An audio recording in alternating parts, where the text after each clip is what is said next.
Baik, terima kasih atas kesempatan yang diberikan. Eh, eh, Perkenalkan, nama saya Andi Putri Nawira Patajani. Saya akan, sebelum kita melakukan wawancara lebih mendalam, Pak, bisakah Bapak perkenalan diri terlebih dahulu dan eh, apa saja latar belakang pendidikan yang telah Bapak tempuh? Terima kasih, Pak. Oke, baik. Terima kasih. Assalamualaikum warahmatullahi wabarakatuh. Selamat malam, teman-teman. Saya Hairudin, salah seorang guru penggerak Angkatan 2. Sekarang tindak lanjut guru penggerak itu sebagai pengajar praktik Angkatan 9. Keseharian saya sekarang sebagai PLT Kepala Sekolah di SD MTS Kampung Mejang, Kecamatan Bontonompo, Kabupaten Goa. Untuk pendidikan, ya dari S1 saya ambil PGSD ya di FIP UNM. Kalau S2 di UNM juga, tapi prodi pendidikan matematika. Apalagi ya? Ya, saya kira itu saja sih. Terima kasih.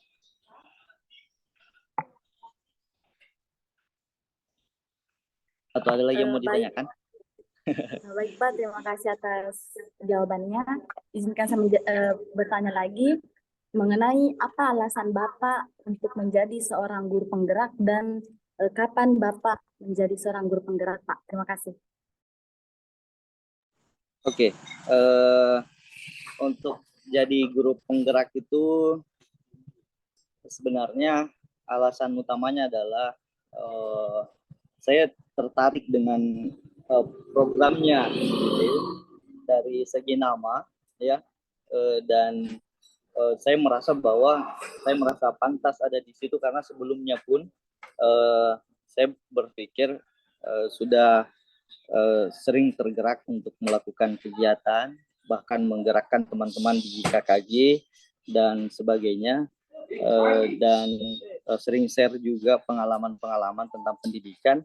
Dan saya berpikir juga bahwa dengan adanya program itu akan ada banyak ilmu baru yang bisa saya dapatkan untuk peningkatan kompetensi dan sebagainya.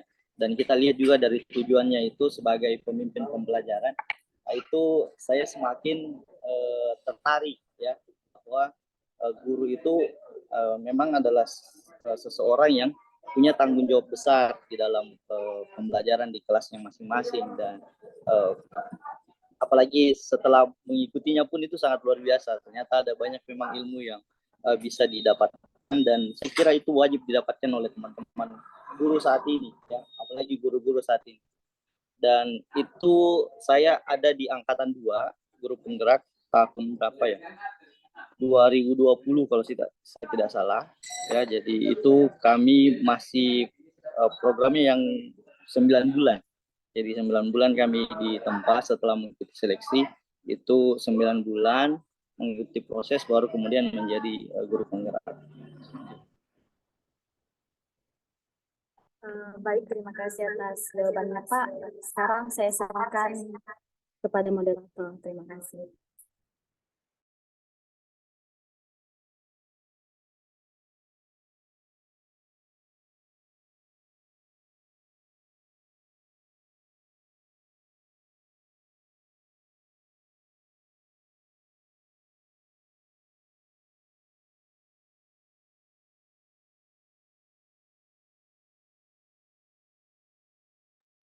Baik, mungkin selanjutnya saya ingin bertanya, Pak, terkait tentang transformasi digital.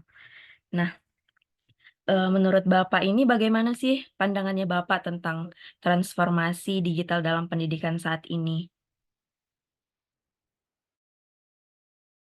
Oke, baik. Transformasi digital ya, kita ketahui bersama bahwa perkembangan teknologi digital saat ini sangat cepat ya, sangat cepat. Dan itu juga sangat berdampak pada pembelajaran ya, pembelajaran. Jadi tentu guru itu harus menghadirkan desain-desain pembelajaran dan juga melibatkan teknologi.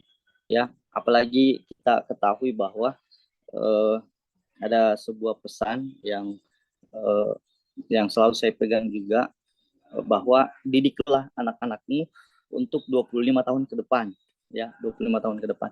Kalau kita lihat perbedaan antara perkembangan teknologi saat ini dan 25 tahun yang lalu misalnya, itu sudah sangat jauh berbeda begitu. Dan tentu apalagi tahun 25 tahun ke depan. Nah, disitulah yang kemudian kalau guru tidak cepat atau tidak segera juga memperkenalkan perkembangan teknologi atau digital dalam pembelajarannya, ini yang akan menghambat juga perkembangan murid-muridnya. Termasuk sih sebenarnya yang lebih berbahaya kalau kondisi di luar sekolah, di rumah misalnya, atau di tempat dia bermain dan bergaul itu sudah berbasis teknologi, pas sampai di sekolah tidak berbasis digital, itu pasti akan mengakibatkan ini kesenjangan dan juga minat belajarnya yang mungkin akan turun. Jadi saya kira saat ini memang butuh bukan hanya beralih atau mengikuti saya, tapi memang butuh transformasi, butuh transformasi digital dalam pembelajaran. Gitu. Nah, menurut Bapak ini apa sih guru digital itu, Pak? Ya, ini kayak ada istilah baru lagi begitu ya, guru digital begitu ya. Ini kayak orang berpikir ternyata juga ini disampaikan oleh Prof. Ismail Tolak kemarin. Ada lagi guru penggerak, ada lagi guru inti, guru ada lagi guru digital. Kalau menurut saya mungkin ya, kalau kita mau mengistilahkan ke sana, guru digital itu adalah guru yang memahami ya bagaimana digital itu perkembangan, dan juga bukan hanya memahami tapi juga menggunakan ya atau mengimplementasikan kemajuan teknologi itu di dalam pembelajarannya. Nah, di pembelajarannya itu saya kira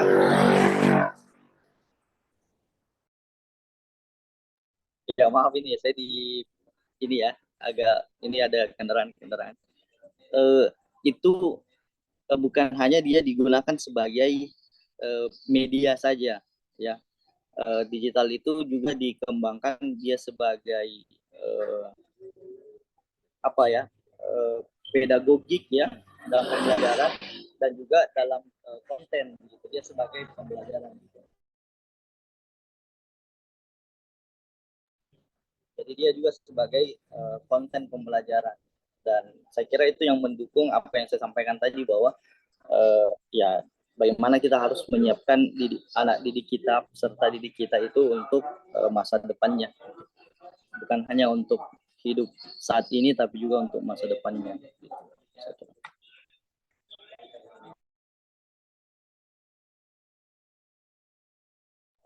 Oke.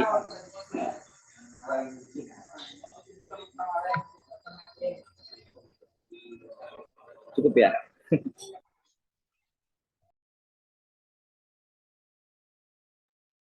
Cukup, Pak. Mungkin selanjutnya Saudara Ana ingin bertanya lagi. Baik Pak, dengaran baik Pak, terima kasih sebelumnya Pak. Jadi mengutip tadi pernyataan Bapak mengenai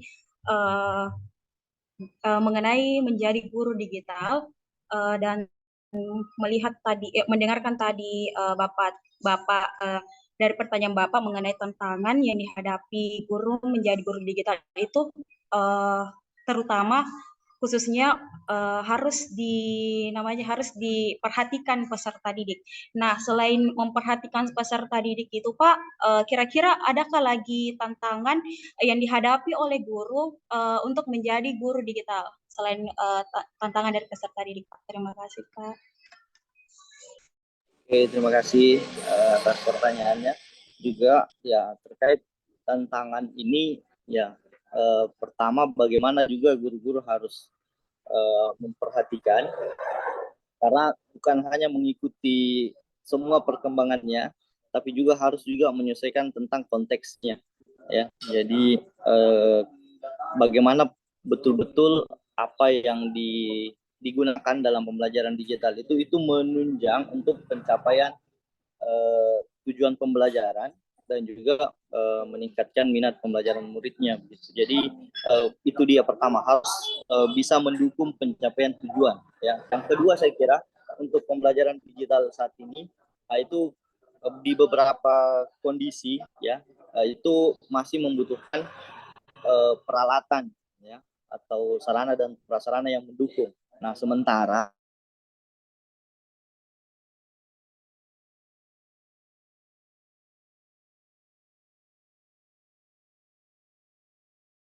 untuk bagaimana kita menggunakan pembelajaran atau ini ya pembelajaran digital ya. Jadi tantangannya itu di situ.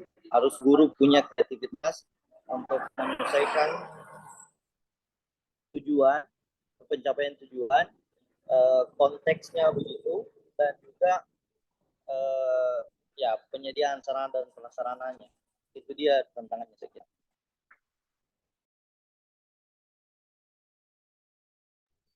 Baik Pak, terima kasih Pak tadi atas jawabannya. Nah, saya mendengar Bapak mengatakan bahwa tantangan menjadi guru digital itu salah satunya juga terkait sarana dan prasarana.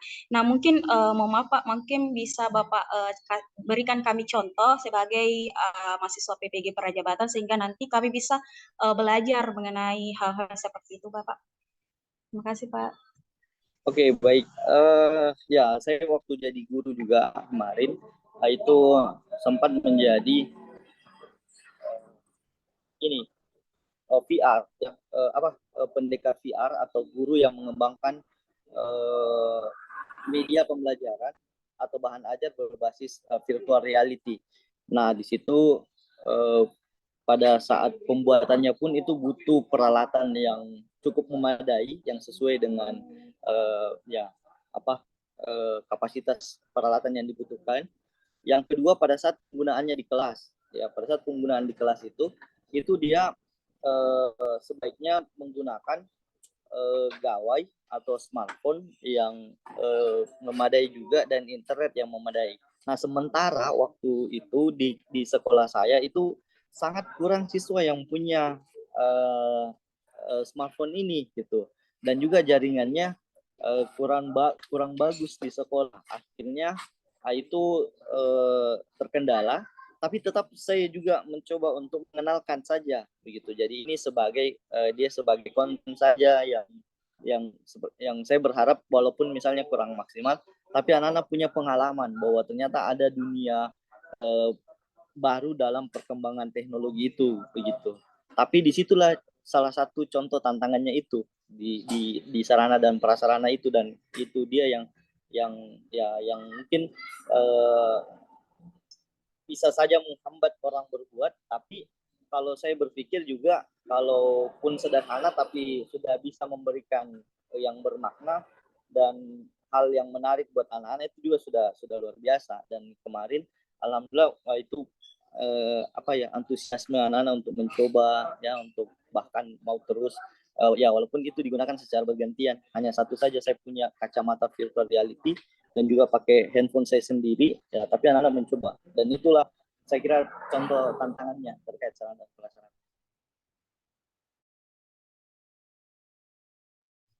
Baik Pak, terima kasih sebelumnya Pak atas pernyataan Bapak. Jadi berarti sarana dan prasarana itu bisa membuat anak-anak membuat anak antusias dalam proses pembelajaran, dan itu merupakan sebuah tantangan besar bagi seorang guru.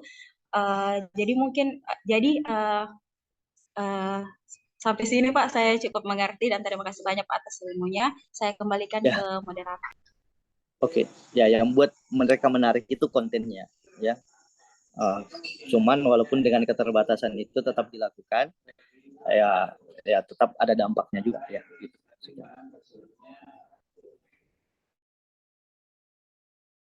Baik, selanjutnya saya serahkan kepada Andi Faiza, kepada saudara Andi Faiza, dipersilahkan.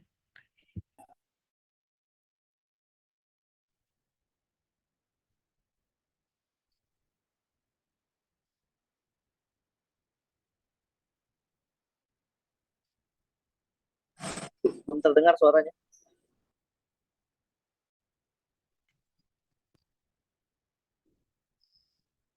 Belum kedengaran? Atau memang belum bersuara? Oh, belum. Atau cuma saya yang tidak dengar ya? Iya, tidak ada suaranya. Oh, coba pakai headset dulu atau pakai perangkat lain.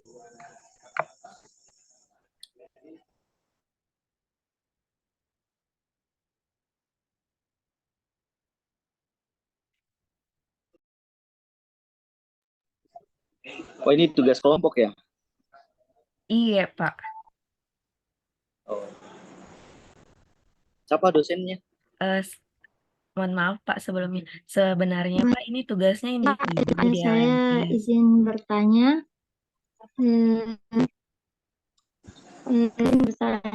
Apa sih dalam pembelajaran? Terdengar di Pak? Halo. Putus-putus ya. Oke. Tes, tes.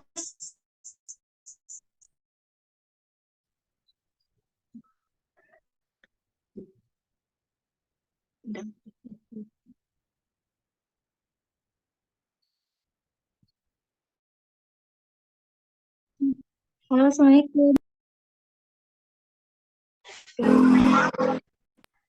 Keluar ke Faiz. Baik, mungkin Saudara Faiza terkendala jaringan, Pak, karena mengingat beliau tinggal di asrama, mungkin wifi-nya juga lagi bermasalah. Sekarang mungkin bisa saya ambil alih, Pak. Atau Saudara Ana ingin mengambil alih pertanyaannya Andi Faiza? Mungkin dialihkan ke Alfiani, Oh, moderator. boleh. Mungkin Saudara Alfriani bisa bertanya selanjutnya. Terima kasih. Baik, terima kasih atas kesempatan yang diberikan kepada saya. Nah, di sini saya akan bertanya kepada Bapak, apa saja teknologi yang digunakan siswa sekolah dasar pada pembelajaran digital saat ini? Terima kasih.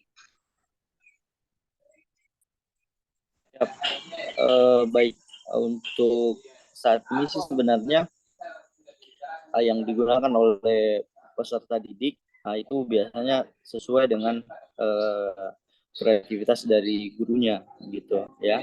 Ada mungkin yang banyak digunakan sekarang adalah desain grafis ya, yang bukan hanya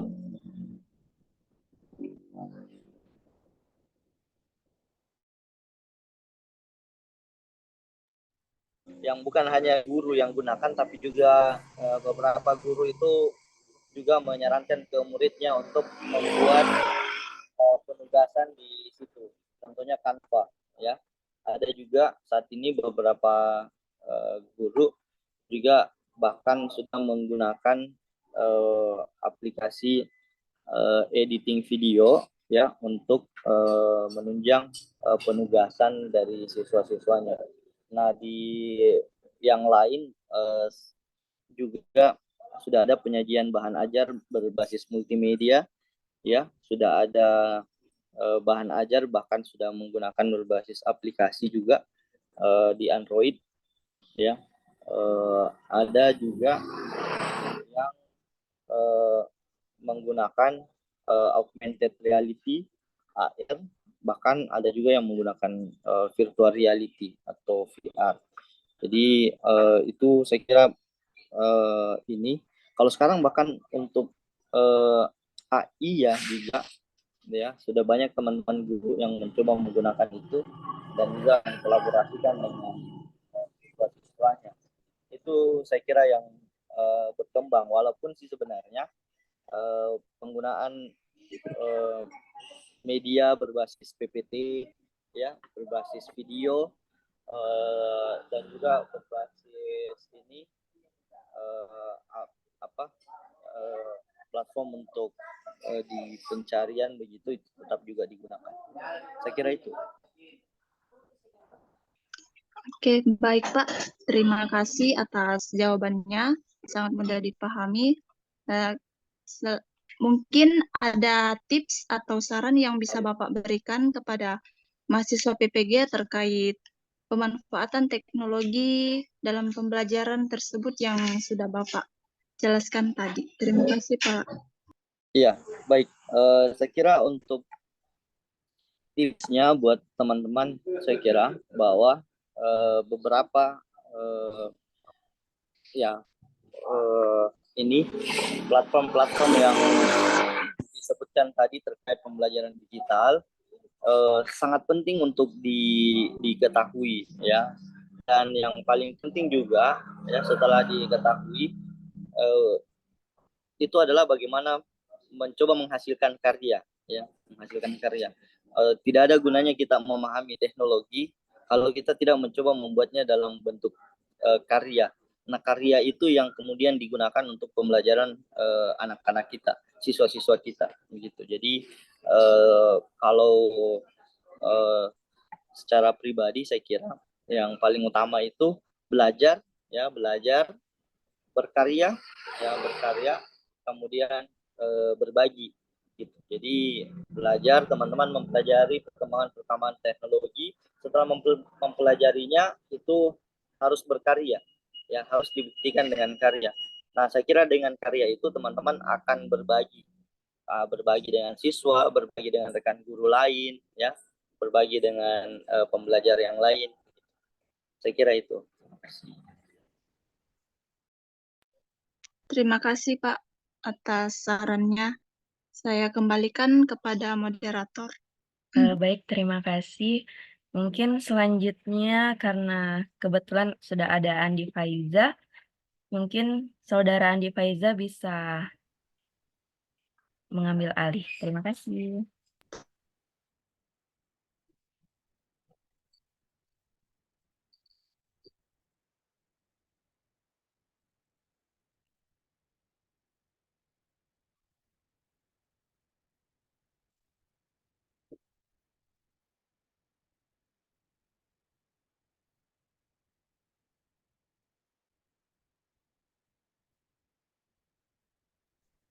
Belum kedengaran suaranya.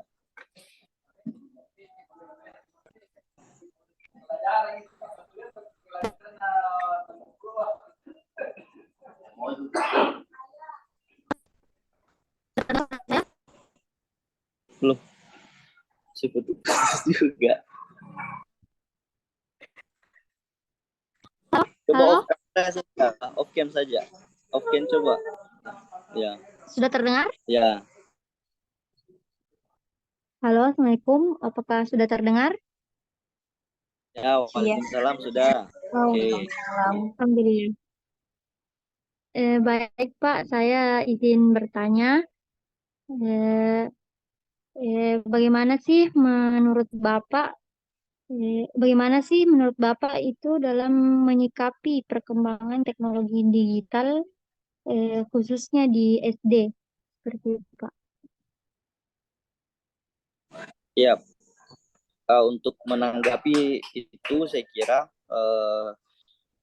teman-teman guru itu harus mencoba mengikuti ya perkembangan itu, tapi saya kira perlu juga mempertimbangkan bagaimana betul-betul ya perkembangan teknologi itu memang untuk meningkatkan ya bagaimana pencapaian tujuan pembelajarannya dan juga memberikan pengalaman bermakna untuk murid-muridnya. Jadi tidak boleh fix mindset terkait perkembangan itu akan menolak ya, tapi mencoba untuk mengikuti dan menyesuaikan ya. Tidak semua juga harus kita terapkan di kelas, jadi harus juga disesuaikan dengan kebutuhan ya, kebutuhan dari murid-murid. Jadi kembali lagi pada sebenarnya intinya adalah bagaimana menyesuaikan kebutuhan terhadap muridnya. Kalau memang murid juga membutuhkan itu atau guru juga bisa melihat bahwa itu adalah sesuatu hal yang dibutuhkan oleh murid, itu silahkan diikuti. Baik, Pak. Terima kasih atas jawabannya. Selanjutnya saya ingin bertanya, bagaimana sih menurut Bapak keadaan pembelajaran di era digital dengan kurikulum yang berlaku, seperti kurikulum Merdeka ini? Ya. Saya kira untuk kurikulum Merdeka ya ini yang memberikan ruang cukup eh, yang cukup luas ya untuk guru-guru berkreasi ini akan semakin mendukung begitu, jadi akan semakin mendukung untuk guru-guru bisa mencoba menerapkan pembelajaran berbasis digital itu begitu. Jadi saya kira memang saling membutuhkan ya. Jadi dan kembali memang sih sebenarnya itu dia, apakah ini sesuai kebutuhan murid atau tidak ya. Jadi kurikulum Merdeka juga didukung dengan perkembangan teknologi gitu dan bahkan membutuhkan, dan dengan kurikulum Merdeka juga implementasi pembelajaran berbasis digital itu semakin memungkinkan ya, karena dari segi capaian pembelajaran dan waktu untuk pencapaiannya itu lebih panjang, lebih luas. Di situ guru bisa mempunyai kesempatan untuk mengembangkan pembelajaran berbasis digital. Baik Pak, terima kasih. Terakhir pertanyaan dari saya yaitu apa sih saran yang baik buat kami para calon guru untuk bisa menjadi guru penggerak seperti Bapak, seperti itu? Ya, kalau saran untuk bisa menjadi guru penggerak sih sebenarnya slogan dari guru penggerak itu tergerak, bergerak dan menggerakkan. Ya, tergerak, bergerak dan menggerakkan.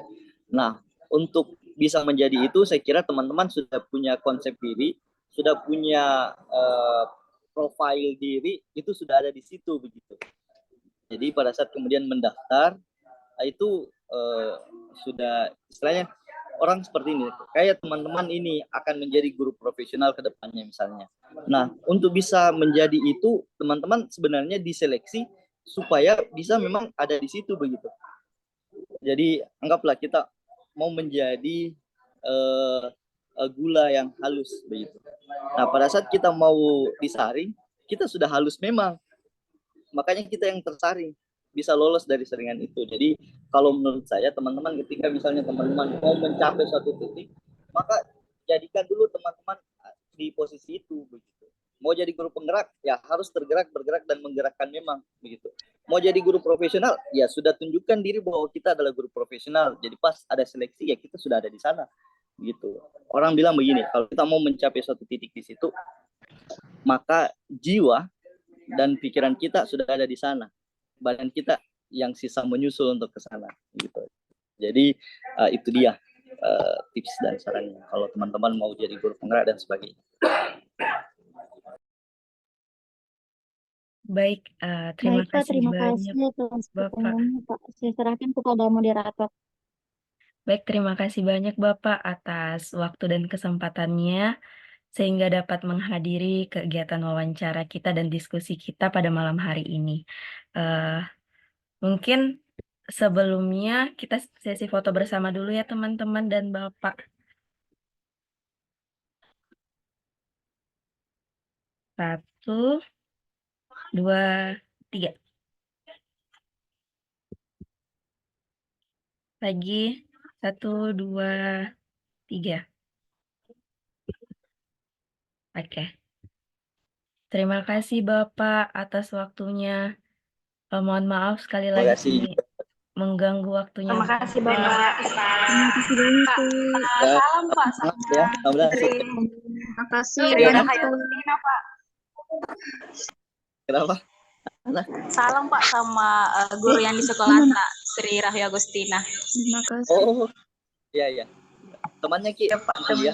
Iya Pak. Oh iya, nanti saya kirimkan fotonya. Nanti. Iya Pak. Terima kasih banyak Pak.